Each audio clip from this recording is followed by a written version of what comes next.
is now being recorded. Okay. ನಮಸ್ಕಾರ ಗುರುಗಳಿಗೆ.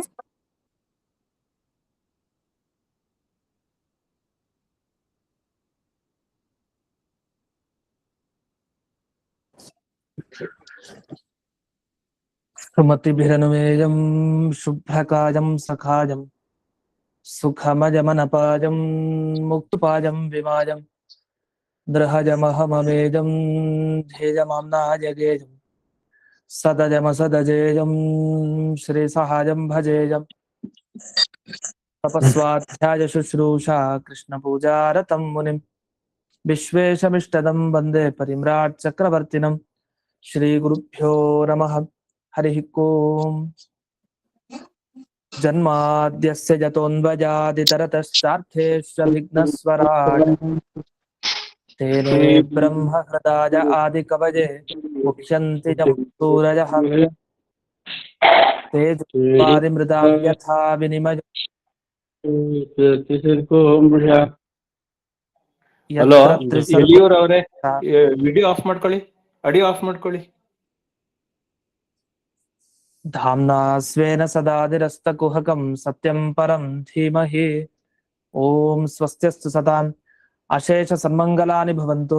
ಸಮ್ಯಕ್ ಶ್ಲೋಕೈಕ ಶ್ರವಣ ಪಠನ ಮಾತ್ರೇಣ ವಕ್ತುಶ್ಚ ಶ್ರೋತॄಣಾಂ ನಿಖಿಲ ಕಲಿಕೃತ ಕಲ್ಮಷ ಅಪನೋದನ ಪಡುತರೆ. ಶ್ರೀಮದ್ಭಾಗವತೆ ಮಹಾಪುರಾಣೆ ತೃತೀಯ ಸ್ಕಂಧೆ ದಶಮಾಧ್ಯಾಯೇ ಅದ್ಯ ಕಥಾನುವಾದೆ ಸತಿ ಕಿಂಚಿತ್ ಪೂರ್ವ ಕಥಾನುವಾದಃ.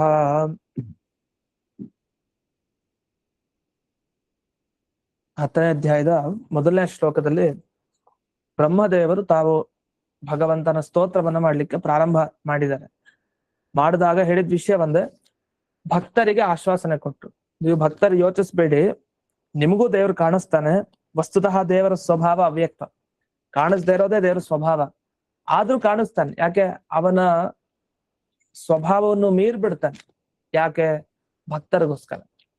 ಭಕ್ತರು ಭಕ್ತಿ ಮಾಡ್ತಾರೆ, ವೈರಾಗ್ಯ ಸಂಪಾದನೆ ಮಾಡ್ತಾರೆ, ಅವನನ್ನು ಕುರಿತು ತಪಸ್ ಮಾಡ್ತಾರೆ ಅಂತ ಆದ್ರೆ ಅಂತ ಭಕ್ತರಿಗೋಸ್ಕರ ಭಗವಂತನು ತನ್ನ ಸ್ವಭಾವ ಬಿಟ್ಟು ತನ್ನ ರೂಪವನ್ನು ತೋರಿಸ್ಬಿಡ್ತಾನೆ ಅಂತ. ಯಾಕೆಂದ್ರೆ ನಾನೇ ಅದಕ್ಕೆ ಸಾಕ್ಷಿ ಅಂತ ಬ್ರಹ್ಮದೇವರು ತಾವು ಈ ಸ್ತೋತ್ರದ ಮುಖಾಂತರ ತಿಳಿಸಿದ್ರು. ಯಾಕಂದ್ರೆ ಇಷ್ಟೊಂದು ವರ್ಷ ತಪಸ್ ಮಾಡಿದ್ಮೇಲೆ ನಾನು ಅನ್ಕೊಂಡಿರ್ಲಿಲ್ಲ ದೇವ್ರು ನನಗ್ ದರ್ಶನ ಕೊಡ್ತಾನೆ ಅಂತ. ಕೊಟ್ಟಿದ್ದಾನೆ. ಈ ವಿಷಯವನ್ನ ಬ್ರಹ್ಮದೇವರು ಮೊದಲೇ ಈ ಶ್ಲೋಕದಲ್ಲಿ ತಿಳಿಸಿದ್ರು. ಇದಾದ್ಮೇಲೆ ಇಲ್ಲಿ ಬಂದ ಸ್ವಾರಸ್ಯ ವಿಷಯಗಳೇನು ಅದನ್ನ ಈ ಟಿಪ್ಪಣಿಗಳಲ್ಲಿ ಹೀಗೆ ತಿಳಿಸಿದ್ದಾರೆ. ಈಗ ಒಂದು ಮಾತು ಈ ಶ್ಲೋಕವನ್ನು ಇನ್ನು ಸರ್ತಿ ಹೇಳ್ಬಿಡಿ. ನಿನ್ನೆ ಕೇಳಿದೆವು, ಇವಾಗ ಹೇಳ್ತೇನೆ, ನೀವು ಹೇಳ್ರಿ. ಆಯ್ತು. ಜ್ಞಾತೋಸಿ ಮೇದ್ಯ ಸುಚಿರಾನ್ನನು ದೇಹ ಭಾಜಾಂ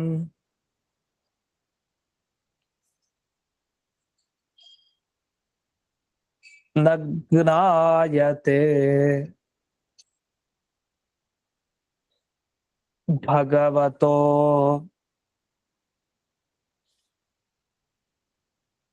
ಗತಿರಿತ್ಯವದ್ಯಂ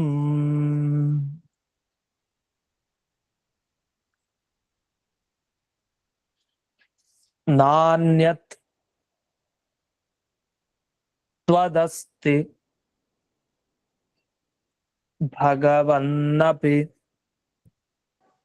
ಇಲ್ಲಿ ಗುರುಗಳೇ, ಈ ಗತಿರಿತ್ಯ ವದ್ಯಂ ಆದ ಮೇಲೆ ಪ್ರತ್ಯಭಿದಾಸ್ಯತಿ ಅಂತಿದೆ ಒಂದ್ ಪದ. ಇಲ್ಲ, ಅದು ಬೇಡ. ಪ್ರತ್ಯಭಿಧಾಸ್ಯತೆ ಅನ್ನೋದು ಬೇಡ. ಹೌದಾ? ಹಾ, ಅದೇ ನಿನ್ನ ಕನ್ಫ್ಯೂಷನ್ ಆಗಿದ್ದು.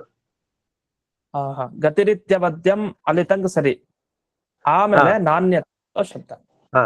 ನಾಣ್ಯ ತತಸ್ತಿ ಭಗವನ್ನಭಿ ತತ್ವಶುದ್ಧಂ. ತತ್ವ ಶುದ್ಧ. ಸರಿ ಗುರುಗಳು. ತತ್ವ ಅಶುದ್ಧ. ತತ್ವಶುದ್ಧಂ. ಆಯ್ತು ಗುರು, ಧನ್ಯವಾದ. ಅಶುದ್ಧ. ಧನ್ಯವಾದಗಳು ಗುರುಗಳೇ. ಈ ಬೇರೆ ಟಿಪ್ಪಣಿಗಳ ವಿಷಯ ಏನು ಅಂತ ಅದಕ್ಕೆ ಬರ್ತಾ ಇದೆ. ಇಲ್ಲಿ ಮೊದಲನೇದಾಗಿ ಒಂದು ಆಕ್ಷೇಪ ಬರುತ್ತೆ ಶ್ಲೋಕವನ್ನು ಗಮನಿಸಿದಾಗ. ಇಲ್ಲಿ ಬ್ರಹ್ಮದೇವರು ಏನ್ ಹೇಳಿದ್ರು, ಸ್ತೋತ್ರ ಕೇಳಲಿಕ್ಕೆ ಏನೋ ಚೆನ್ನಾಗಿದೆ, ಆದ್ರೆ ಒಂದ್ ಮಾತು ಹೇಳಿದ್ದಾರೆ, ನಾಣ್ಯತ್ವದಸ್ತಿ. ನಾಣ್ಯತ್ವದಸ್ತಿ ಅನ್ನೋದಕ್ಕೆ ಏನರ್ಥ ಅಂದ್ರೆ, ನಿನ್ನನ್ ಬಿಟ್ಟು ದೇವರೇ ಯಾರು ಇಲ್ಲ ಅಂತ ಮಾತಿನ ಅರ್ಥ. ಭಗವಂತನ್ ಬಿಟ್ಟು ಬೇರೆ ಯಾವ್ದು ಇಲ್ಲ ಅಂದ್ರೆ ತಾವೇ ಇದಾರಲ್ಲ ಮುಂದಕ್ಕೆ, ತಾವೇ ಸ್ತೋತ್ರ ಮಾಡ್ತಾ ಇದ್ದಾರಲ್ಲ ದೇವರನ್ನ. ಅಂದ್ರೆ ಅವ್ರ ಮನಸ್ಸಿನ ಅಭಿಪ್ರಾಯನು ದೇವರನ್ನ ಬಿಟ್ಟು ಇನ್ಯಾವುದು ಇಲ್ಲ ಅಂದ್ರೇನು, ಬ್ರಹ್ಮೈವ ಸತ್ಯಂ ಜಗನ್ಮಿಥ್ಯ, ದೇವರು ಒಬ್ಬನೇ ಸತ್ಯ, ಮಿಕ್ಕಿದವ್ರು ಯಾರು ಇಲ್ಲ, ಇನ್ ಯಾವ ವಸ್ತುನೂ ಇಲ್ಲ. ಇಲ್ಲ ಮಿಕ್ಕಿದ್ ಕಾಣ್ತಾ ಇದೆಯಲ್ಲ, ಅದೆಲ್ಲ ಭ್ರಮೆಯಿಂದ ಕಾಣ್ತಾ ಇರೋದು, ಅದೆಲ್ಲ ಸತ್ಯ ಅಲ್ಲ, ಅದೆಲ್ಲ ಸುಳ್ಳು. ಕಂಡದ್ದೆಲ್ಲ ಸತ್ಯ ಆಗ್ಬೇಕು ಅಂತಿಲ್ಲ, ಕಂಡದ್ದೆಲ್ಲ ಸುಳ್ಳೆ ಅಂತ ಹೇಳುವಂತ ಮತ ಇದೆ, ನಮಗ್ ಗೊತ್ತಿದೆ. ಆದ್ರಿಂದ ನಾಣ್ಯತ್ ತ್ವದಸ್ತಿ, ನಿನ್ನನ್ನ ಬಿಟ್ಟು ಇನ್ಯಾವುದೂ ಇಲ್ಲ ಅಂತ ಬ್ರಹ್ಮದೇವರು ಇಷ್ಟು ಸ್ಪಷ್ಟವಾಗಿ ಹೇಳಿದ್ದಾರೆ. ಆದ್ರೆ ಹೀಗೆ ಹೇಳಿದ್ರೆ ಹಿಂದೆ ಅಧ್ಯಾಯದ ಕೊನೆಗೆ ಬಂತಲ್ಲ, ಏನ್ ಬಂತು? ಬರೀ ದೇವರನ್ನ ನೋಡ್ಲಿಲ್ಲ, ದೇವತೆಗಳನ್ನ ನೋಡಿದ್ರು, ಆಕಾಶವನ್ನ ನೋಡಿದ್ರು, ಮತ್ತೆ ವಾಯುವನ್ನ ನೋಡಿದ್ರು, ಪ್ರಳಯ ಕಾಲ ನೀರನ್ನು ನೋಡಿದ್ರು, ಕಮಲವನ್ನ ನೋಡಿದ್ರು, ತನ್ನಂತಾನ್ ನೋಡಿದ್ರು. ಇಷ್ಟೆಲ್ಲ ಮತ್ತೆ ಈ ಮಾತಿಗೆ ಏನ್ ಅರ್ಥ ಬಂತು? ಆದ್ರಿಂದ ಏನೋ ಒಂದ್ ಸ್ವಾರಸ್ಯ ಇದೆ ಇದರಲ್ಲಿ. ದೇವರನ್ನ ಕುರಿತು ಬ್ರಹ್ಮದೇವರು ಹೇಳಿದ್ದೇನೋ, ನಿನ್ನನ್ ಬಿಟ್ಟು ಬೇರೆ ಏನಿಲ್ಲಪ್ಪ ಅಂದೇನರ್ಥ. ಈಗ ಏನಂದ್ರೆ, ಮನೆಗೆ ಹೋಗ್ತಾರೆ, ಮನೆಯಲ್ಲಿ ಎಲ್ಲರೂ ರೋಗಿಷ್ಟ್ರು, ಎಲ್ಲರಿಗೂ ರೋಗ ಇದೆ, ಒಬ್ನೇ ಒಬ್ಬ ಎದ್ದು ಓಡಾಡ್ತಾ ಇರೋನು. ಅವ್ರು ಬರ್ತಾನೆ, ಒಬ್ಬ ಯಾರೋ ಬಂದ ಹೊರಗಡೆ ಅಂತ, ನೀನ್ ಒಬ್ನೇ ಕಡಪ್ಪ ಈ ಮನೆಯಲ್ಲಿ ಅಂತ ಅಂದ. ನೀನ್ ಒಬ್ನೇ ಕಡಪ್ಪ ಈ ಮನೆಯಲ್ಲಿ ಅಂದ್ರೆ ಮುಂದೆ ಏನೋ ಹೇಳಿಲ್ಲ, ಅಷ್ಟಕ್ಕೆ ನಿಲ್ಲಿಸ್ತ. ಇದು ಅರ್ಥ ಏನು? ಬೇರೆ ಯಾರು ಇಲ್ಲ ಅಂತ ಅರ್ಥನ?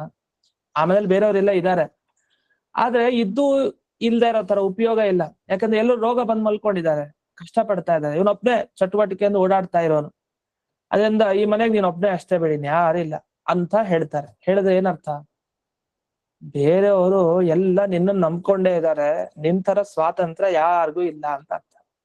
ಅದರಿಂದ ನೀನ್ ಅನುಗ್ರಹ ಮಾಡ್ದ್ಯಾ, ನೀನ್ ಸಹಾಯ ಮಾಡ್ದ್ಯಾ, ಅವರೆಲ್ಲ ರೋಗದಿಂದ ಬಳಲ್ತಾ ಇರೋರು, ಕಷ್ಟದಿಂದ ಬಳಲ್ತಾ ಇರೋರು ಸ್ವಲ್ಪ ಚೇತರಿಸ್ಕೊಳ್ತಾರೆ. ನೀನು ಹೊರಗಡೆ ಹೊರಟೆ ಈ ಮನೆಯಿಂದ ಗೋವಿಂದ ಅಂತ ಅರ್ಥ. ಅಂದ್ರೆ ಈ ತರ ಮಾತುಗಳು ಸಹಜವಾಗಿ ಲೋಕದಲ್ಲೇ ಆಡೋದಿದೆ, ಎಷ್ಟೋ ಮಾತುಗಳಿದೆ ಈ ತರ. ಆ ಮಾತುಗಳಲ್ಲಿ ಒಂದು ಮಾತು, ಅದನ್ನ ಬ್ರಹ್ಮದೇವರು ಇಲ್ಲ ಅಷ್ಟೇ ಅದೇ ತರ ಹೇಳಿದ್ದಾರೆ. ನಿನ್ನನ್ ಬಿಟ್ಟು ಇನ್ಯಾವುದೂ ಇಲ್ಲ ಅಂದೇನರ್ಥ? ನೀನ್ ಒಬ್ನೇ ಹೀಗೆ ವೈಭವದಿಂದ ಸ್ವತಂತ್ರವಾಗಿರೋದು, ನೀನ್ ಯಾರ ಮಾತನ್ನು ಕೇಳ್ಬೇಕಾಗಿಲ್ಲ. ಆದ್ರೆ ನಿನ್ನನ್ ಬಿಟ್ಟು ಲಕ್ಷ್ಮೀ ದೇವಿಯಿಂದ ಹಿಡಿದು ಪ್ರತಿಯೊಬ್ರು ನಿನ್ ಮಾತನ್ನ ಕೇಳ್ಬೇಕು. ಈ ರೀತಿ ಸ್ವತಂತ್ರ ಅಸ್ವತಂತ್ರ ಅನ್ನೋ ಅರ್ಥ ಇಟ್ಕೊಂಡು, ದೇವರೇ ನೀನೊಬ್ನೇ ಸ್ವತಂತ್ರ, ನಿನ್ನನ್ ಬಿಟ್ಟು ಇನ್ಯಾವ ಸ್ವತಂತ್ರ ವಸ್ತುನು ನಾನು ನೋಡ್ಲಿಲ್ಲಪ್ಪ ಅಂತ ಹೀಗೆ ಅರ್ಥ ಇದಕ್ಕೆ. ಆದ್ರಿಂದಲೇ ಸರ್ವಂ ಖಲ್ವಿದಂ ಬ್ರಹ್ಮ ಅಂತ ವೇದವಾಕ್ಯ ಸಿಗುತ್ತೆ. ಈ ವೇದವಾಕ್ಯಗೆ ಏನ್ ಅರ್ಥ? ನಾವೇನೇ ನೋಡ್ತೀವಿ ಎಲ್ಲಾ ಬ್ರಹ್ಮನೇ, ದೇವರೇ ಅಷ್ಟೆ. ಎಲ್ಲಾ ದೇವರೇ ಅಂದ್ರೆ ತಾತ್ಪರ್ಯ ಏನು? ಎಲ್ಲಾ ದೇವರ ಹತೋಟಿಲೇ ಇರೋದು, ದೇವ್ರ ಬಿಟ್ಟು ಇನ್ನೇನಿದೆ ಜಗತ್ತಿನಲ್ಲಿ ದೇವರ ಅಧೀನ ಆಗದೆ ಇರೋದು. ಹಾಗಾಗಿ ಎಲ್ಲಾ ದೇವ್ರೆ. ಅಥವಾ ಎಲ್ಲಾ ಕಡೆ ದೇವ್ರು ವ್ಯಾಪಿಸ್ಕೊಂಡ್ಮೇಲೆ ಎಲ್ಲೆಲ್ಲಿ ನೋಡಿದ್ರು ದೇವ್ರೆ ಅಂದ್ಮೇಲೆ ಎಲ್ಲಾ ನೀನೆ ಅಂತ ಈ ಅರ್ಥದಲ್ಲಿ ಹೇಳೋದಷ್ಟೇ ಹೊರತು, ಎಲ್ಲಾ ದೇವ್ರೆ ಅಂದ್ರೆ ಒಂದ್ ಕಲ್ಲು ದೇವ್ರೆ, ಒಬ್ಬ ಮುಟ್ಟಾಳ ಅವನೂ ದೇವ್ರೆ, ಒಬ್ಬ ಕಳ್ಳ ಅವನೂ ದೇವ್ರೆ, ಒಬ್ಬ ಬಹಳ ದುಷ್ಟ ಅವನೂ ದೇವ್ರೆ, ಕಲಿಯೂ ದೇವ್ರೆ ಅನ್ಬಿಟ್ರೆ, ಈ ತರ ಪ್ರತಿಯೊಬ್ಬರು ದೇವ್ರೆ ಅಂತ ಅಂದ್ಬಿಟ್ರೆ ಅಭೇದ ಚಿಂತನೆ ಏನಿದೆಯಲ್ಲ, ಒಂದೇ ಅನ್ನುವ ಚಿಂತನೆ, ಇದು ಸರಿಯಲ್ಲ. ಅದನ್ನ ಬ್ರಹ್ಮದೇವರು ಹೇಳಿದ ಈ ಮಾತಿಗೆ ಅರ್ಥ ಇಷ್ಟು, ನಿಂತರ ಮತ್ತೊಂದು ಸ್ವತಂತ್ರವಾಗಿರುವಂತ ವಸ್ತು ನಾನು ನೋಡ್ಲಿಲ್ಲ ಅಂತ ಅರ್ಥ. ಸರಿ, ಇದನ್ನ ಹೇಗ್ ಹೇಳ್ತೀರಿ? ಇಷ್ಟೊಂದು ಲಕ್ಷ್ಮೀ ದೇವಿ ಆಗ್ಲಿ ಬ್ರಹ್ಮದೇವರಾಗ್ಲಿ ಎಲ್ರೂ ಇದ್ದಾರೆ, ಯಾಕೆ ಸುತ್ತಮುತ್ತ ಬ್ರಹ್ಮದೇವರೇ ನೋಡ್ಕೊಂಡಿದ್ದಾರೆ, ಲಕ್ಷ್ಮೀ ದೇವಿ ನೋಡಿದ್ದಾರೆ ಅನ್ನೋ ಉಲ್ಲೇಖ ಬರ್ಲಿಲ್ಲ. ಆದ್ರೆ ದೇವರ ಆಭರಣ, ದೇವರ ವಕ್ಷಸ್ಥಳ ಇದನ್ನೆಲ್ಲ ನೋಡಿದ್ದಾರೆ ಅಂತ ಬಂತು ಬ್ರಹ್ಮದೇವರು. ಹಾಗಾಗಿ ಅದನ್ನು ಲಕ್ಷ್ಮೀ ದೇವಿಯನ್ನು ನೋಡಿದ ಹಾಗೆ ಮಿಕ್ಕಿದ ದೇವತೆಗಳನ್ನು ನೋಡಿದ್ದಾರೆ, ಅಷ್ಟೆಲ್ಲ ವಸ್ತು ನೋಡಿದ್ದಾರೆ. ಇಷ್ಟೆಲ್ಲ ನೋಡಿದ ಬ್ರಹ್ಮದೇವರು ಈ ಮಾತಾಡ್ಲಿಕ್ಕೆ ಸಾಧ್ಯನಾ? ಹಾಗಾಗಿ ಈ ಮಾತಿಗೆ ಅನೇಕರು ಅರ್ಥ ಮಾಡಿದ್ದಾರೆ, ದೇವರು ಈ ಜಗತ್ತು ಬೇರೆ ಅಲ್ಲ, ಎಲ್ಲ ಒಂದೇ, ದೇವರಲ್ಲಿ ಈ ಜಗತ್ತು ತೋರ್ತಾ ಇದೆ ಅಂತ ಹೀಗೆಲ್ಲ ವ್ಯಾಖ್ಯಾನವನ್ನ ಮಾಡಿದ್ದಾರೆ ಭಾಗವತಕ್ಕೆ, ಈ ಪದ್ಯಕ್ಕೆ. ಅದರಿಂದ ಅವರ ಎಲ್ಲ ವ್ಯಾಖ್ಯಾನ ಸರಿ ಇಲ್ಲ. ಅದೊಂದು ಶ್ರೀಧರಿಯ ಅಂತ ಒಂದು ವ್ಯಾಖ್ಯಾನ ಇದೆ, ಶ್ರೀಧರ ಅಂತ, ಶ್ರೀಧರ ಟಿಪ್ಪಣಿ ಅಂತ ಬಹಳ ಫೇಮಸ್ ಭಾಗವತಕ್ಕೆ. ಮಹಾಭಾರತಕ್ಕೂ ಅವ್ರ ಟಿಪ್ಪಣಿ ಇದೆ, ಶ್ರೀಧರಿಯ ಟಿಪ್ಪಣಿ ಅಂತ. ಎಲ್ಲ ದ್ವೈತ ಸಿದ್ಧಾಂತ ಪರವಾಗಿ ಬರೆಯಲ್ಲ, ಯಾಕಂದ್ರೆ ದ್ವೈತಗಳಲ್ಲ ಆದ್ರಿಂದ ಅವರು ಬೇರೆ ರೀತಿಯಲ್ಲೇ ಅರ್ಥ ಬರಿತಾ ಹೋಗ್ತಾರೆ. ಎಲ್ಲದಕ್ಕೂ ಅಭೇದ, ಐಕ್ಯ, ಒಂದೇ ಒಂದೇ ಅನ್ನೋ ಅರ್ಥದಲ್ಲಿ ಬರೀತಾರೆ. ಅದನ್ನೆಲ್ಲ ಆಚಾರ್ಯರು ತಮ್ಮ ಈ ಅವತ್ತು ಬರೆದ ಭಾಗವತ ತಾತ್ಪರ್ಯದಿಂದಲೇ ಖಂಡನೆ ಮಾಡ್ಬಿಡಿದ್ದಾರೆ. ಅವ್ರ ಒಂದು ಮಾತು ಅದು ಸಾರ್ವಕಾಲಿಕ ಇದ್ದ ಹಾಗೆ. ಮುಂದ್ ಬರೋರ್ನು ಖಂಡನೆ ಮಾಡಿದ್ದಾರೆ, ಹಿಂದ್ ಬಂದವ್ರದ್ದು ಆಗೋಗಿದೆ ಖಂಡಿತ. ಆಗಿನ ಕಾಲದಲ್ಲಿ ಇದ್ದವ್ರು ಖಂಡಿತ ಖಂಡನೆ ಆಗೋಗಿದೆ ಅಂತ ಅರ್ಥ. ಮುಂದ್ ಬರೋರ್ ಖಂಡನೆಯನ್ನು ಮಾಡುವಂತ ಶಕ್ತಿ ಆ ಆಚಾರ್ಯರ ಮಾತುಗಳಿಗೆ ಇದೆ. ಅದನ್ನ ಇಲ್ಲಿ ಟಿಪ್ಪಣಿಯಲ್ಲಿ ತೋರಿಸ್ತಾ ಇದ್ದಾರೆ. ಇನ್ನೊಂದು ಒಂದು ಶ್ಲೋಕ ಪ್ರಸಿದ್ಧ. ಈ ಶ್ಲೋಕ ಏನ್ ಹೇಳ್ತಾ ಇದೆ ಅಂದ್ರೆ, ಪ್ರತಿ ಒಂದ್ ವಸ್ತುನು ದೇವರ ಅಧೀನ ಅಂತ ಹೇಳ್ತಾ ಇದೆ. ದೇವರನ್ನ ಬಿಟ್ಟು ಇನ್ಯಾವ ವಸ್ತುನು ಇಲ್ಲ ಅಂದ್ರೆ ಅರ್ಥ, ದೇವರನ್ನ ಬಿಟ್ಟು ಸ್ವತಂತ್ರವಾಗಿ ಯಾವ್ದು ನಿಮಗೆ ಸಿಗಲ್ಲ ಅನ್ಲಿಕ್ಕೆ ಒಂದು ವೇದವಾಕ್ಯ. ಇದನ್ನ ಅನುವ್ಯಾಖ್ಯಾನದಲ್ಲೂ ಮಧ್ವಾಚಾರ್ಯರು ಉಲ್ಲೇಖ ಮಾಡ್ತಾರೆ. ದ್ರವ್ಯಂ ಕರ್ಮಚಕಾರಶ್ಚ ಸ್ವಭಾವೋ ಜೀವ ಏವಚ ಅಂತ ಒಂದು ಶ್ಲೋಕ. ಅಲ್ಲಿ ನಸಂತಿ ಯದುಪೇಕ್ಷಯ ಅಂತ ಒಂದು ಭಾಗ ಇದೆ ಆ ಶ್ಲೋಕದಲ್ಲಿ. ಅದರ ಅರ್ಥ ಇಷ್ಟು: ದೇವರ ಉಪೇಕ್ಷೆ ಪಟ್ರೆ ಜಗತ್ನಲ್ಲಿ ಯಾವ ವಸ್ತುನೇ ಇರಲ್ಲ. ದೇವರ ಅನುಗ್ರಹ ಇದ್ರೆ ಜಗತ್ನಲ್ಲಿ ಆ ವಸ್ತು ಇರುತ್ತೆ. ಅಂದ್ರೆ ಪ್ರತಿಯೊಂದು ವಸ್ತುವಿನ ಅಸ್ತಿತ್ವ, ಅದಕ್ಕೆ ಬರುವಂತಹ ಜ್ಞಾನ, ಅದರ ಚಟುವಟಿಕೆ ಎಲ್ಲಾ ದೇವರ ಅಧೀನ. ಅದು ದ್ರವ್ಯ ಅಂದ್ರೆ ಅಲ್ಲಿ ತುಂಬಾ ಇದೆ ವಿವರಣೆ ಆ ಶ್ಲೋಕಕ್ಕೆ. ಸಾಮಾನ್ಯವಾಗಿ ದ್ರವ್ಯಂ ಮತ್ತೆ ಕರ್ಮ, ಕಾಲ, ಸ್ವಭಾವ ಅಂದ್ರೆ ಪರಿಣಾಮ, ಅಂದ್ರೆ ಈ ಪ್ರಕೃತಿ ತತ್ವ, ಮಹತ್ತತ್ವ, ಅಹಂಕಾರ ತತ್ವ ಅಂತ ಏನಿದೆಯಲ್ಲ, ಈ ಪರಿಣಾಮಗಳು. ಅದು ಜೀವ ಅಂದ್ರೆ ಅಭಿಮಾನಿ ಚೇತನ. ಇವರೆಲ್ಲರೂ ಕೂಡ ಆ ಭಗವಂತನ ಅನುಗ್ರಹದಿಂದ ಇದ್ದಾರೆ. ಯದನುಗ್ರಹತ ಸಂತಿ ನ ಸಂತಿ ಯದುಪೇಕ್ಷಯ. ಅನುಗ್ರಹ ಇದ್ರೆ ಸಂತಿ ಇರ್ತಾರೆ, ಉಪೇಕ್ಷೆ ಇದ್ರೆ ನ ಸಂತಿ ಇರಲ್ಲ. ಈ ತರ ಒಂದು ವಸ್ತು ಜಗತ್ನಲ್ಲಿ ಇರ್ಬೇಕು ಅಂದ್ರೆ ಅಷ್ಟು ಪಾರತೆ ಅಂತ ನಮ್ಗೆ ನಮ್ಮೇಲೆ ಹಕ್ಕೆ ಇಲ್ಲ. ಪೂರ್ಣ ಭಗವಂತನ ಕೈಲಿ ಬಿಟ್ಬಿಡ್ಬೇಕಷ್ಟೆ. ಅವನು ಭಾರ ಹೊತ್ಕೊಂಡ್ರೆ ಉಂಟು, ಇಲ್ಲ ಅಂದ್ರೆ ಇಲ್ಲ. ಈ ತರ ಅನುಭವಕ್ಕೂ ಇರತ್ತೆ ನಮ್ಗೆ. ಎಷ್ಟೋ ವಿಷಯಗಳ ನಮ್ ತೀರ್ಮಾನ ಏನು ಇರಲ್ಲ, ನಡೆಯೋದೇ ಇಲ್ಲ. ದೇವರ ತೀರ್ಮಾನ ಏನೋ ಅದೇ ಆಗೋದು, ಅದ್ ಬಿಟ್ಟು ಏನೂ ಆಗಲ್ಲ. ಇದೊಂದು ಸಾಕು. ಈ ತರ ಈ ಶ್ಲೋಕವನ್ನೆಲ್ಲ ಉದಾಹರಣೆ ಕೊಟ್ಟು ಇಲ್ಲಿ ಟಿಪ್ಪಣಿಗಳಲ್ಲಿ ಏನ್ ಹೇಳ್ತಾ ಇದ್ದಾರೆ ಅಂದ್ರೆ, ಬ್ರಹ್ಮದೇವರ ಹೇಳಿದ ಮಾತಿಗೆ ಇಷ್ಟೇ ಅರ್ಥ.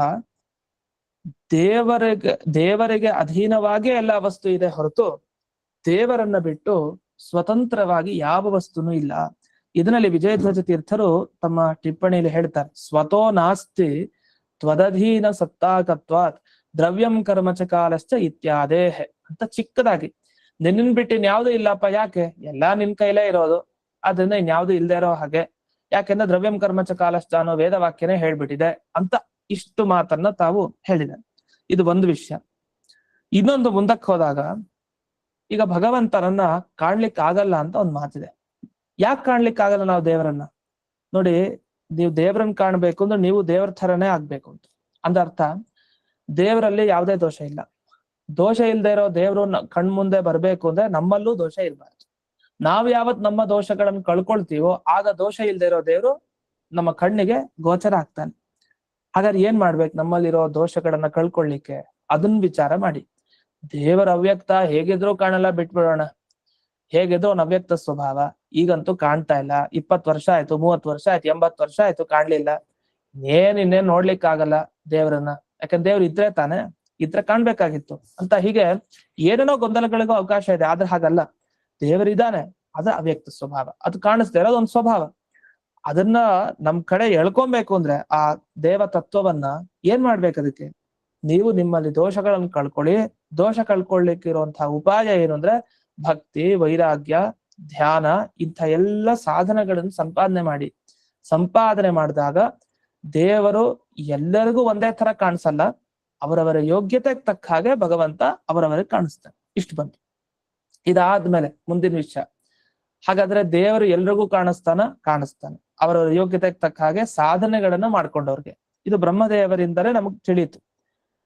ಈಗ ಎಲ್ಲಾ ಕಡೆ ದೇವರಿದ್ದಾನೆ. ಹಾಗಾದ್ರೆ ಯಾಕೆಂದ್ರೆ ದೇವರ ದರ್ಶನ ಕೊಡುವುದ್ರೆ ಒಬ್ಬನಿಗೆ ಎಲ್ಲಿ ಕೊಡ್ತಾನೆ? ಹೃದಯದಲ್ಲಿ ಕೊಡ್ತಾನೆ. ಅವರವರ ಹೃದಯದಲ್ಲಿ ದೇವರ ದರ್ಶನ ಆಗುತ್ತೆ.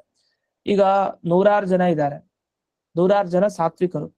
ಒಬ್ಬನ ಒಳಗಡೆ ಒಂದು ಭಗವಂತನ ರೂಪ, ಇನ್ನೊಬ್ಬನ ಒಳಗಡೆ ಇನ್ನೊಂದು ಭಗವಂತನ ರೂಪ. ಹೀಗೆ 100 ಸಾತ್ವಿಕ ಭಕ್ತರಲ್ಲಿ 100 ಭಗವಂತನ ರೂಪ ಇದೆ. ಈಗ ಆ ರೂಪಗಳಲ್ಲಿ ವ್ಯತ್ಯಾಸ ಇದೆಯಾ ಇಲ್ವಾ? ಆ ರೂಪ ಈ ರೂಪ ಬೇರೆನಾ ಒಂದೇನಾ? ಯಾಕೆಂದ್ರೆ ಇವನ್ ಬೇರೆ ಅವನ್ ಬೇರೆ ಅಂದ್ಮೇಲೆ ಅವನಲ್ಲಿರೋ ದೇವರು ಬೇರೆ ತಾನೆ. ಇದು ಹೇಗಾಯ್ತು? 2 ಮನೆ ಬೇರೆ ಬೇರೆ ಮನೆ. ಆ ಮನೆ ಬೇರೆ, ಈ ಮನೆ ಬೇರೆ, ಒಳಗಡೆ ಇರೋರು ಬೇರೆನೆ. ಯಾಕಂದ್ರೆ ಬೇರೆ ಬೇರೆ ಮನೆ ಆದ್ಮೇಲೆ ಅಲ್ಲಿ ಒಳಗಡೆ ಇರೋರು ಬೇರೆ ಬೇರೆ ಆಗ್ಬೇಕಲ್ಲ. ಇಲ್ಲ ಬೇರೆ ಬೇರೆ ಆಗ್ಬೋದು. ಆ ಮನೇಲಿ ಇರೋರು ಈ ಮನೆಗೆ ಬಂದು ಕೂತಿದ್ರೆ ಅವಾಗ ಏನ್ ಹೇಳ್ತೀರಿ? ಅದ್ ಕೂಡ್ಬೋದು. ಹಾಗಂತ ಬೇರೆ ಬೇರೆ ತಾನೆ ಒಟ್ಟು ಕೊನೆಗೆ. ಹಾಗಾದ್ರೆ ಹೇಗೊಂದ್ 2 ಮನೆಗಳನ್ನ 10 ಮನೆ ತಗೊಂಡ್ರೆ 10 ಮನೆಗಳು ಬೇರೆ ಬೇರೆ, ಒಬ್ಬೊಬ್ರು ಮನೆ ಬೇರೆ ಬೇರೆ ತರ ಇರುತ್ತೆ, ಖಂಡಿತ ಬೇರೆ ಬೇರೆ. ಮನೆಗಳು ಬೇರೆ ಬೇರೆ ಆದ ಹಾಗೆ ಮನೆಯಲ್ಲಿರುವಂತ ವ್ಯಕ್ತಿಗಳು ಬೇರೆ ಬೇರೆ. ಇದು ಲೋಕದಲ್ಲಿ ನಮಗೆ ಅನುಭವಕ್ಕಿರುವಂತಹ ವಿಷಯ. ಅದೇ ತರ ದೇವರಿಗೆ ಮನೆ ಯಾವುದು? ನಮ್ಮ ದೇಹ. ನಮ್ಮ ದೇಹದ ಒಳಗಡೆ ದೇವರಿದ್ದಾನೆ. ನನ್ನ ದೇಹ ಬೇರೆ, ನಿಮ್ಮ ದೇಹ ಬೇರೆ, ಇವನ್ ದೇಹ ಬೇರೆ, ಅವನ್ ದೇಹ ಬೇರೆ, 10 ದೇಹ ಇದೆ. ಇದು ಮನೆಗಳ ತರ, ಅನೇಕ ಮನೆಗಳು, ಅನೇಕ ದೇಹಗಳು ಬೇರೆ ಬೇರೆ. ಹಾಗಾದ್ರೆ ಒಳಗಡೆ ಇರುವಂತಹ ದೇವರು ಒಬ್ನೇ ಹೇಗಾಗ್ಲಿಕ್ಕೆ ಸಾಧ್ಯ? ಅದೇನಂತೆ, ಈಗ ಒಬ್ರು ಮನೆ ಇನ್ನೊಬ್ರು ಮನೆಗೆ ಹೋಗ್ತಾ ಇರಲ್ವಾ, 10 ಮನೆಗಳು ಒಬ್ಬೊಬ್ರು, ಹಾಗೆ ಅಷ್ಟೇ. ಅದ್ ಹೆಂಗ್ ಹೋಗ್ತಾನೆ? ಈ ಮನೆ ಖಾಲಿ ಮಾಡಿದ್ರೆ ಆ ಮನೇಲಿ ಇರ್ಬೇಕು, ಅದ ಇಲ್ಲೂ ಕಾಣ್ತಾನಲ್ಲ ಅವನು. ದೇವ್ರ ವಿಷಯ ನಮ್ ವಿಷಯ ಬೇರೆ. ನಾವು 10 ಮನೆಗೆ ನಡ್ಕೊಂಡು ಹೋಗ್ಬೋದು, ಒಬ್ರು ಮನೆ ಆದ್ಮೇಲೆ ಇನ್ನೊಬ್ಬ ಮನೆ. ಆದ್ರೆ ಒಬ್ರು ಮನೇಲಿ ಇದ್ದಾಗ ಇನ್ನೊಬ್ರು ಮನೆ ನಾವ್ ಇರಲ್ಲ. ಆದ್ರೆ ದೇವ್ರು ಹಾಗಲ್ಲ, ಒಂದೇ ಕ್ಷಣದಲ್ಲಿ 10 ಮನೆಗಳಲ್ಲಿ ಇರ್ತಾನೆ. ಇದ್ ಹೇಗ್ ಸಾಧ್ಯ? ಈ ತರದ ಪ್ರಶ್ನೆಯನ್ನು ಮಾಡ್ಕೊಂಡು ಭಗವಂತನ ರೂಪಗಳು ಬೇರೆ ಬೇರೆ. ಭಗವಂತ ಎಲ್ಲಾ ಕಡೆ ಅವನು ಒಬ್ನೇ ಅಲ್ಲ. ಹಾಗಾದ್ರೆ ಎಷ್ಟು ಭಗವಂತ ಇದ್ದಾನೆ? ಒಬ್ನೇನ? ಬೇಕಾದಷ್ಟು ದೇವರಿದಾರ ಏನು ಅಂತ ಹೀಗೆಲ್ಲ ಪ್ರಶ್ನೆಗಳಿದೆ. ಇದನ್ನೆಲ್ಲ ಇಲ್ಲಿ ಉತ್ತರವನ್ನ ಕೊಡ್ಬೇಕಾಗಿದೆ ಈ ಎಲ್ಲ ಪ್ರಶ್ನೆಗಳಿಗೆ. ಅದಕ್ಕೆ ಇವರು ಉತ್ತರ ಕೊಡ್ತಾ ಹೋಗ್ತಾರೆ. ಮಾಯಾ ಗುಣ ವ್ಯತಿಕರಾತ್ ಯತ್ ಉರುರು ವಿಭಾಸಿ ಅಂತ ಭಾಗವತದ ಈ ಕೊನೆ ಸಾಲಿನ ವಿವರಣೆ. ಇದೆಲ್ಲ ಇಷ್ಟು ಮಾಡಿದ್ದು ಇಷ್ಟು ಹೊತ್ತು. ಮಾಯಾ ಗುಣ ವ್ಯತಿಕರ ಅನ್ನೋ ಶಬ್ದಕ್ಕೆ ಏನರ್ಥ? ಮಾಯಾ ಅಂತಂದ್ರೆ ಈ ಪ್ರಕೃತಿ ತತ್ವ. ಈ ಪ್ರಕೃತಿ ತತ್ವದ ಗುಣಗಳು ಯಾವುದು? ಸತ್ವಗುಣ, ರಜೋಗುಣ, ತಮೋಗುಣ. ಮಾಯಾ ಗುಣ. ಈ ಗುಣಗಳ ವಿಕಾರ ಯಾವುದು? ಅಂದ್ರೆ ಮಹತ್ತತ್ವ, ಅಹಂಕಾರ ತತ್ವ ಎಲ್ಲ.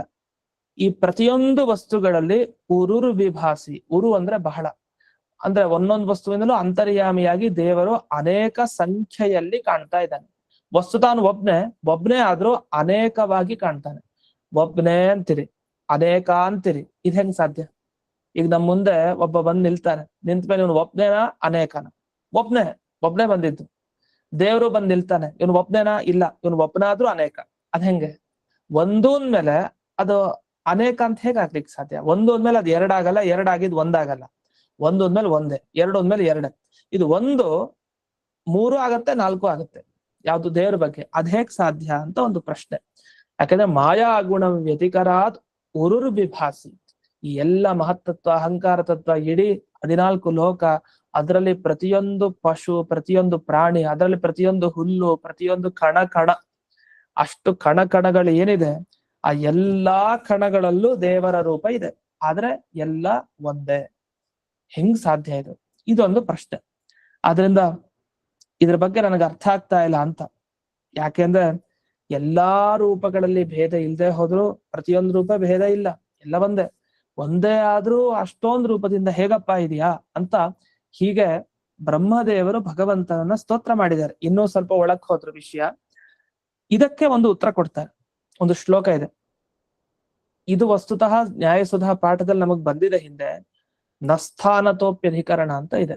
ಓಂ ನಸ್ಥಾನತೋಪಿ ಪರಸ್ಯ ಉಭಯಲಿಂಗಂ ಸರ್ವತ್ರ ಹಿ ಓಂ ಅಂತ ಬ್ರಹ್ಮಸೂತ್ರ. ಈ ಸಂಧ್ಯಾಧಿಕರಣ ಎಲ್ಲ ಆಯ್ತಲ್ಲ, ಅದೇ ಸಂದರ್ಭದಲ್ಲಿ ಮುಂದಕ್ಕೊಂದ್ ಸ್ವಲ್ಪ ವಿಷಯಗಳೆಲ್ಲ ಆದಾಗ ಬರುತ್ತೆ ಈ ಅಧಿಕರಣ. ಅಲ್ಲೇ ಈ ಪ್ರಶ್ನೆ ಮಾಡ್ಕೊಂಡು ಅಲ್ಲಿ ಉತ್ತರ ಕೊಟ್ಕೊಂಡಿದ್ದಾರೆ. ಅದು ಭಾಗವತದಲ್ಲಿ ಅವತ್ತು ಹೇಳಿದ್ದೆ ನಾನು, ಭಾಗವತಲ್ಲೂ ಈ ವಿಷಯ ಬರುತ್ತೆ ಅಂತ 3ನೇ ಸ್ಕಂಧದಲ್ಲಿ. ಅದು ನಮ್ಗೆ ನೆನಪಿರಲ್ಲ ಖಂಡಿತ. ಯಾಕೆಂದ್ರೆ ಅಲ್ಲಿ ಬಂದಿರೋದು ಯಾವಾಗ ಆ ಪಾಠ, ಈಗ ಬರ್ತಾ ಇರೋದು ಈಗ. ಅದಕ್ಕೆ ಏನ್ ಮಾಡ್ತಾರೆ, ಟಿಪ್ಪಣಿಗಳೆಲ್ಲ ಕೆಲವು ಸಲ ಹೇಳ್ತಾರೆ ಭಾಗವತಲ್ಲಿ ಅಲ್ಲಿ ಬಂದಿದೆ, ಇಲ್ಲಿ ಬಂದಿದೆ ಅಂತ. ಅದು ಸುಧಾದ ಭಾಗವತದ ಸಂದರ್ಭದಲ್ಲಿ ಹೇಳಿರ್ತಾರೆ. ಸುಧಾದಲ್ಲಿ ಏನಾದ್ರು ಭಾಗವತದ ಮಾತು ಬಂದ್ರೆ ಇಂಥ ಸ್ಕಂದದಲ್ಲಿ ಇದೆ ಅಂತ. ಬಟ್ ಭಾಗವತಲ್ಲಿ ಬಂದಾಗ ಇದು ಸುಧಾದಲ್ಲಿ ಇದೆ ಅಂತ ಬರೆಯಲ್ಲ. ಭಾಗವತ ಪುರಾಣ ವೇದವ್ಯಾಸರ ರಚನೆ ಮಾಡಿದ್ದು. ಇದರ ಟಿಪ್ಪಣಿಕಾರರು ಹಾಗೆ ಬರೀಲಿಕ್ಕೆ ಹೋಗಲ್ಲ ಸಾಮಾನ್ಯ. ಸುಧಾದಲ್ಲಿ ಬಂದಿದೆ, ಅಲ್ಲಿ ಬಂದಿದೆ ಅಂತ. ಅದನ್ನ ನಾವು ನೋಡ್ಕೊಳ್ಬೇಕು, ಸುಧಾದಲ್ಲಿ ಅಲ್ಲಿ ಬಂದಿದೆ, ಮತ್ತೆ ಟಿಪ್ಪಣಿಗಳಲ್ಲಿ ಅಲ್ಲಿ ಬಂದಿದೆ ಅಂತ. ಪ್ರಕೃತ ಒಂದು ಶ್ಲೋಕ ಕೊಟ್ರು ಇಲ್ಲಿ. ಏನ್ ಶ್ಲೋಕ ಕೊಟ್ರು ಅಂದ, ಏಕೋಪಿ ಸ್ಥಾನ ನಾನಾತ್ವಾತ್ ನಾನೇವ ಹರಿರೀಯತೆ ಸರ್ವಾಂತರ್ಯಾಮಿಣಸ್ತಸ್ಯ ನ ಭೇದೋ ವಿದ್ಯತೆ ಕ್ವಚಿತ್. ದೇವರ ರೂಪಗಳಲ್ಲಿ ನ ಭೇದ ವಿದ್ಯತೆ ಕ್ವಚಿತ್. ಎಲ್ಲೂ ದೇವರ ಈ ರೂಪ ಆ ರೂಪ ಬೇರೆ ಅಂತ ಹೇಳೋಂಗಿಲ್ಲ. ನರಸಿಂಹ ರೂಪ ಕೃಷ್ಣ ರೂಪ ಬೇರೆನಾ? ಇಲ್ಲ, ಒಂದೇ. ಕೃಷ್ಣ ರಾಮ ಬೇರೆನಾ? ಇಲ್ಲ, ಒಂದೇ. ಯಾವತ್ತೂ ಬೇರೆ ಅನ್ಬಾರ್ದು. ಬೇರೆ ಅಂತ ಅಂದ್ರೆ ಆಯ್ತು, ನಮ್ದೊಂದು ತಪ್ಪು ಶುರುವಾಯ್ತು, ಅಲ್ಲೊಂದು ನಮ್ ಪಾಪ ಕರ್ಮ ಹುಟ್ಟಿತು ಅಂತ ಅರ್ಥ ಅಲ್ಲಿ. ಮತ್ತೆ ರಾಮ ಕೃಷ್ಣ ಬೇರೆ ಬೇರೆ ಅಂತ ಹೇಳ್ಬಾರ್ದು. ರಾಮ ರೂಪ ಬೇರೆ, ಕೃಷ್ಣ ರೂಪ ಬೇರೆ. ಇಲ್ಲ, ರೂಪನೂ ಒಂದೇ. ಅದ್ ಹೆಂಗ್ ಸಾಧ್ಯ? ರಾಮ ರೂಪ ಬೇರೆ ತರ ಇತ್ತು, ಕೃಷ್ಣ ರೂಪ ಬೇರೆ ಇತ್ತು, ನಿಜ. ಬೇರೆ ರೂಪ ಅಂತ ಹೇಳಿ, ಆದ್ರೆ ಮನಸ್ಸಿನಲ್ಲಿ ಏನಿದೆ ಒಬ್ಬನೇ, ಆದ್ರೆ ತಗೊಂಡಿದ್ ರೂಪ ಬೇರೆ. ಒಂದು ಪ್ರಾಣಿ ರೂಪದಲ್ಲಿ ಬಂದ, ಈ ಒಂದು ಮನುಷ್ಯ ರೂಪದಲ್ಲಿ ಬಂದ, ಇಷ್ಟೇ. ಆ ರೂಪಗಳು ಬೇರೆ ಬೇರೆ ರೂಪ ತಗೊಂಡ್ ಬಂದ ಅಂತ ಹೇಳ್ತೀವಿ. ಆದ್ರೆ ಬೇರೆ ರೂಪಗಳೆಲ್ಲನೂ ಸಮಾನ, ಎಲ್ಲ ಒಂದೇ, ಯಾವ್ದ್ರಲ್ಲೂ ವ್ಯತ್ಯಾಸ ಇಲ್ಲ ಅಂತ ಮನಸ್ಸಿನಲ್ಲಂತೂ ಭಾವನೆ ಇರ್ಲೇಬೇಕು. ಇಲ್ಲ ಅಂದ್ರೆ ಅದು ಒಂದು ಪಾಪ ಕರ್ಮ ಆಗುತ್ತೆ. ಹಾಗಾಗಿ ಮನಸ್ಸಿನಿಂದಲೂ ಪಾಪ ಘಟನೆ ಆಗ್ಲಿಕ್ಕೆ ಈ ತರದ ಕಾರಣವೂ ಆಗುತ್ತೆ. ಅದನ್ನ ಈ ಮಾನಸಿಕ ಪಾಪನೂ ಆಗಬಾರ್ದು. ಸರಿ, ಏಕೋಪಿ ಸ್ಥಾನ ನಾನಾತ್ವ. ಈಗ ಇಷ್ಟೆಲ್ಲ ನೀವು ದೇವರು ಒಬ್ಬನೇ ಎಲ್ಲಾ ಕಡೆ ಇರೋನು ಅಂತ ಹೇಳ್ತಾ ಇದ್ದೀರಿ. ಹಾಗಾದ್ರೆ ದೇವರು ಅನೇಕ ರೂಪಗಳನ್ನ ಧರಿಸಿದಾನೆ, ಇಲ್ಲೊಂದು ರೂಪ, ಅಲ್ಲೊಂದು ರೂಪ ಅಂತ ಅನೇಕ ದೇವರ ರೂಪಗಳು ಅಂತ ಹೇಗ್ ಬಾಯ್ಬಿಟ್ಟು ಹೇಳ್ತೀರಿ? ಈ ರೀತಿ ಹೇಳಿ, ಒಬ್ಬನೇ ದೇವರು ಎಲ್ಲಾ ಕಡೆ ಇದ್ದಾನೆ, ಇದ್ ಸರಿ. ಆದ್ರೆ ದೇವರ ಅನೇಕ ರೂಪಗಳು ಅನೇಕ ವಸ್ತುಗಳಿವೆ, ತಪ್ಪು. ಯಾಕೆಂದ್ರೆ ಅನೇಕ ರೂಪ ದೇವ್ರಿಗೆ ಇಲ್ವೇ ಇಲ್ಲ, ಇರೋದು ಒಬ್ರೇ ತಾನೆ. ಒಬ್ರೇ ಅಂದ್ಮೇಲೆ ಅನೇಕ ಅಂತ ಹೇಗೆ ಹೇಳ್ತೀರಿ ಅಂದಾಗ ಇಲ್ಲಿ ಹೇಳ್ತಾರೆ, ಏಕೋಪಿ, ವಸ್ತುತಃ ದೇವರು ಒಬ್ಬನೇ ಆದರೂ ಸ್ಥಾನ ನಾನಾತ್ವ, ಅವನಿರೋ ಸ್ಥಾನ ಬೇರೆ ಬೇರೆ ಆದ್ರಿಂದ ಅವನನ್ನ ಬೇರೆ ಬೇರೆ ಅಂತ ಕರೆಯೋದಷ್ಟೇ, ಆ ತರ ತೋರ್ತಾನಷ್ಟೆ. ನಿಜವಾಗಿ ಎಲ್ಲಾ ವಸ್ತುಗಳ ಒಳಗಡೆ ಇರುವಂತಹ ಅಂತರ್ಯಾಮಿಯಾದ ದೇವರು ಅವನು ಒಬ್ನೇ, ಅವನಿಗೆ ಎಂದಿಗೂ ಬೇರೆ ಇಲ್ಲ ಅಂತ ಈ ಶ್ಲೋಕದ ಅಭಿಪ್ರಾಯ. ಇದು ಹೇಗಾಯ್ತು? ಒಬ್ನೇ ರಾಜಕುಮಾರ, ಕತ್ತೆ ಮೇಲ್ ಕೂತ, ಆನೆ ಮೇಲ್ ಕೂತ, ಕುದುರೆ ಮೇಲ್ ಕೂತಿದ್ದ ಅವನೇ, ಒಬ್ನೇನೆ. ಬೇರೆ ಬೇರೆ ಅಂತ ಹೇಳ್ತಾರ? ಹೌದು, ಕತ್ತೆ ಮೇಲ್ ಕೂತಿರೋನೇ ಬೇರೆ, ಮತ್ತೆ ಆನೆ ಮೇಲ್ ಕೂತಿರೋನೇ ಬೇರೆ. ಅಂದೇನರ್ಥ? ಬೇರೆ ಬೇರೆ ಅಂತ ಹೇಳೋದ್ರ ಅಭಿಪ್ರಾಯ ಏನು ಅಂದ್ರೆ ಮರ್ಯಾದೆ ಬೇರೆ ಬೇರೆ ಆಗ್ಬಿಡುತ್ತೆ.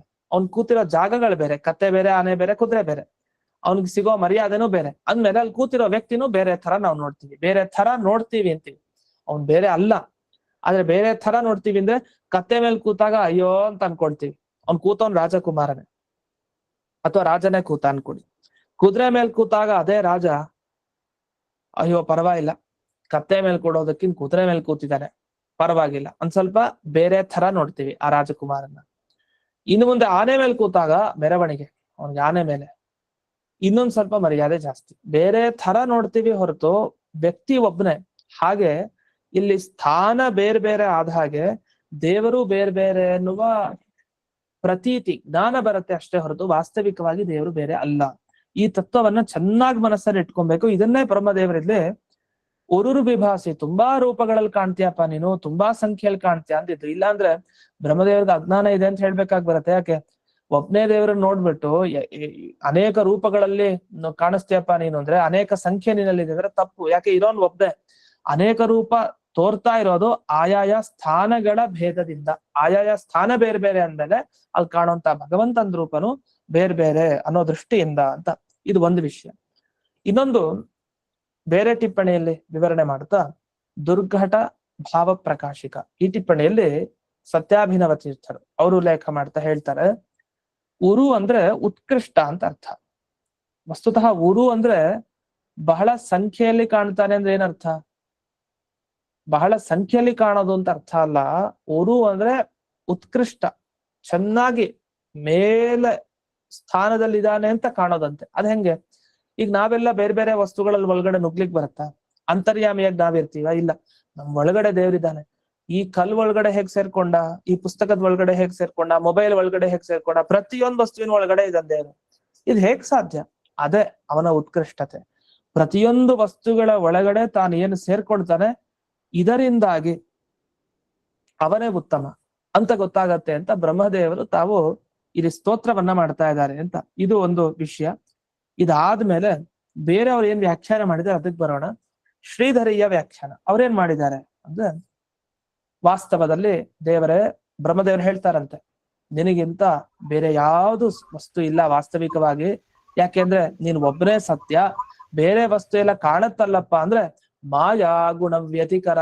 ಈ ಶ್ಲೋಕದಲ್ಲೇ ಇದೆ, ಮಾಯೆಯಿಂದ ಕಾಣ್ತಾ ಇದೆ ಅಷ್ಟೇ ಹೊರತು ನಿಜವಾಗಿ ಮಾಯೆಯನ್ನ ಹೊರತುಪಡಿಸಿದ್ರೆ ದೇವರು ಅನೇಕ ರೂಪಗಳಲ್ಲಿ ಕಾಣ್ಲಿಕ್ಕೆ ಸಾಧ್ಯ ಇಲ್ಲ. ಆ ಅವಿದ್ಯೆ ಇದೆಯಲ್ಲ, ಆ ಅಜ್ಞಾನ, ಅದರಿಂದಾಗಿ ಒಬ್ನೇ ದೇವರು ಅನೇಕ ವಸ್ತುಗಳಾಗಿ ಕಾಣ್ತಾನೆ. ಇದು ಪೂರ್ಣ ಅದ್ವೈತ ಸಿದ್ಧಾಂತ. ಅದ್ವೈತ ಸಿದ್ಧಾಂತದ ಪ್ರಕಾರ ಅವರು ವ್ಯಾಖ್ಯಾನ ಮಾಡಿದ್ದಾರೆ, ಯಾಕಂದ್ರೆ ಅವ್ರು ಅದ್ವೈತ ಫಾಲೋ ಮಾಡೋರು. ಆದ್ರಿಂದ ಶ್ರೀಧರಾದಿಗಳ ವ್ಯಾಖ್ಯಾನ ಹೇಗೆ ಅಂದ್ರೆ, ಮಾಯೆಯಿಂದಾಗಿ ಈ ಜಗತ್ತು ಒಬ್ಬನೇ ಪರಮಾತ್ಮ ಅನೇಕ ವಸ್ತುಗಳಾಗಿ ಕಾಣ್ತಾನೆ ಹೊರತು ಇರೋ ವಸ್ತು ಒಂದೇ. ಆದ್ರಿಂದ ಬ್ರಹ್ಮದೇವರೇನು ಹೇಳಿದ್ದಾರೆ ಅಂದ್ರೆ ಇಲ್ಲಿ, ಹೌದು ನಿನ್ನನ್ನ ಬಿಟ್ಟು ಇನ್ಯಾರೂ ಕೂಡ ಬೇರೆಯವರಿಲ್ಲ, ಬೇರೆಯವರೆಲ್ಲ ಅದು ನೀನೇ ಆ ತರ ಕಾಣ್ತಾ ಇರೋದು. ಅದ್ರಲ್ಲಿ ಬ್ರಹ್ಮದೇವರು ತಮ್ಮನ್ನು ತಾವು ಸೇರಿಸ್ಕೊಂಡಿದ್ದಾರೆ ಅಂತ ಅರ್ಥ ಆಯ್ತು. ಯಾಕೆ? ತಾವು ಭಗವಂತನ್ ಬಿಟ್ಟು ಬೇರೆ ಅಲ್ಲ, ಅಂದ್ರೆ ಬೇರೆ ವಸ್ತುವಾಗಿ ಕಾಣಬಾರದು. ಕಂಡಿದ್ದಾರೆ ಅಂತಂದ್ರೆ ಅದೊಂದು ಭ್ರಮೆ ಅಂತ ಅರ್ಥ, ಯಾವ ವಸ್ತುನೂ ಇಲ್ಲ. ಹಾಗಾದ್ರೆ ಮಾಯೆ ಅಂತ ಒಂದು ಇದೆಯಲ್ವಾ, ಅದು ಅಪ್ರಾಮಾಣಿಕ, ಅದು ಇಲ್ಲ. ಅದು ಇಲ್ದೇ ಇರೋ ಮಾಯೆಯಿಂದ ಭಗವಂತ ಅನೇಕ ರೂಪವನ್ನ ಧರಿಸ್ತಾನೆ. ಹೀಗೆ ಒಂದು ದೊಡ್ಡ ಮಾಯೇನೇ ಆಗ್ಬಿಡತ್ತೆ ನಮಗೆ. ಆ ತರ ಈ ವ್ಯಾಖ್ಯಾನವನ್ನ ಮಾಡ್ತಾ ಹೋಗ್ತಾರೆ ಇವರು. ಇಷ್ಟಾಗಿ ಇನ್ನೂ ಕೆಲವು ವ್ಯಾಖ್ಯಾನಗಳಿದೆ, ಇಷ್ಟಕ್ಕೆ ಬಿಡಲ್ಲ.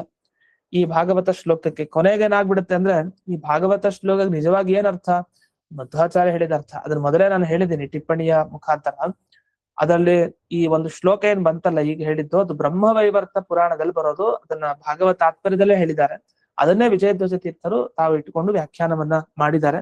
ಇನ್ನು ಕೆಲವು ವಿಷಯ ಇದೆ ಈ ಶ್ಲೋಕದಲ್ಲಿ, ಅದೇನು ಅನ್ನೋದನ್ನ ನಾಳೆ ದಿವಸ ನೋಡೋಣ ಅಂತ ಹೇಳ್ತಾ ಇಂದಿನ ಪಾಠವನ್ನ ಸ್ಮದ್ ಗುರುವಂತರ್ಗತ. ಆಚಾರ್ಯ, ಒಂದು ಇದಿತ್ತು, ಸಂಚಿಕೆ 496 ಅಪ್ಲೋಡ್ ಆಗಿಲ್ಲ ಅನ್ಸುತ್ತೆ. ಯಾವುದು? ಸಮಗ್ರ ಇದು ಸಮಗ್ರ ಭಾಗವತ 496 ಐ ಥಿಂಕ್ ನೆನ್ನೆದೋ ಮೊನ್ನೆದೋ ಅಪ್ಲೋಡ್ ಆಗಿಲ್ಲ. ಆಗಿಲ್ವಾ? ಒಂದ್ಸಲಿ ಮೆಸೇಜ್ ಹಾಕಿರಿ ಗ್ರೂಪ್ ಅಲ್ಲಿ, ನಾನು ತಿಳಿಸ್ತೀನಿ. ಇಲ್ಲ, ಅಡ್ಮಿನ್ ಮಾತ್ರ ಕಳಿಸಬಹುದು ಅಂತಿದೆ. ಹೌದಾ? ನನಗ್ ಮೆಸೇಜ್ ಮಾಡಿರಿ ಒಂದ್ಸಲಿ ನಂಬರ್. ಸರಿ. ಅಸ್ಮದ್ ಗುರುವಂತರ್ಗತ ವ್ಯಾಸತೀರ್ಥ ಗುರುವಂತರ್ಗತ ಭಾರತೀಯ ರಮಣ ಮುಖ್ಯ ಪ್ರಾಣಾಂತರ್ಗತ ಗೋಪಾಲಕೃಷ್ಣನಿಗೆ ಅರ್ಪಣೆಯನ್ನು ಮಾಡ್ತೀನಿ. ಶ್ರೀಕೃಷ್ಣ